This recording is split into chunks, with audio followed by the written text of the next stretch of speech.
The temperature is rising today over the Charlie Kirk murder, and it's becoming very scary for Democrats. And meanwhile, Bill Maher is pouring cold water over Donald Trump's typically bombastic reaction with a very public mocking that is going viral. And I have the connected stories for you next. Let's first talk about the scary and potentially dangerous outrage that is boiling, despite the fact that the shooter is from a Republican gun-loving family. Check out this compilation of wild emotions and even wilder generalizations that mostly use the vague words they and the left to suggest violence and a civil war. And then I'll give Maher a chance to lower the temperature with his signature wit. There's a lot of talk about is now a moment to reach out, have a kumbaya moment with the other side, lower the temperature. I love that guy. He would have been our next president. I am so pissed right now.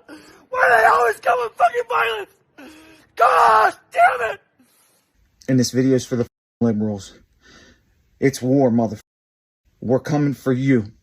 We're coming for you. And spare me your self-righteous bullshit lectures. I don't give a We're coming for you. Let's try to get this video in front of Donald Trump, in front of President Trump, excuse me. Sir, you took the same oath as millions of veterans in this country, over 13 million veterans in this country, most of whom are conservative. We took the same oath to defend our country against all enemies, foreign and domestic. These leftists are our enemies. This is no longer left versus right. This is good versus evil.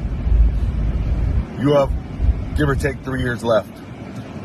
If you call for a civil war, the conservative veterans in this country will take our country back from the evil left, Nazis. Mr. President, I implore you, call for a civil war. Call for a civil war and let us do our thing. Let us go door to door, street by street, and clean this country.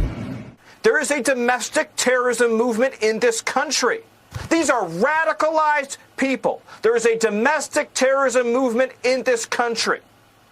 And let me tell you something I've not shared with anybody, but the last message that Charlie Kirk gave to me before he joined his creator in heaven was he said that we have to dismantle and take on the radical left organizations in this country that are fomenting violence.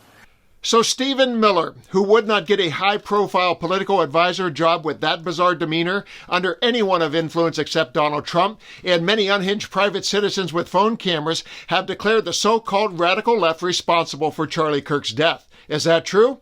Let's begin the Maher report with a brutal takedown of Ben Shapiro, who used that overgeneralization, the left, and then I'll have his comical take. Trump's reaction, of course, is another masterclass in random oddness and projection. He twisted the moment into another platform for his greatest hits, grievance, blame, and chest thumping, while dismissing the fact that he has raised the temperature more than any president in history and has lit a fire under those lunatics you saw in the clips.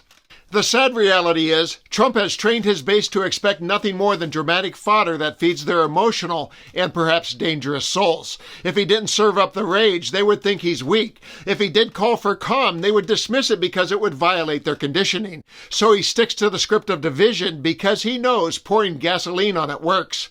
And still, we do not know how high or broad those fires he is flaming will reach, so stay safe out there. You just saw there's a very emotional and well-armed segment of the base who is begging for their leader to call for a civil war against a vague enemy of they, the left.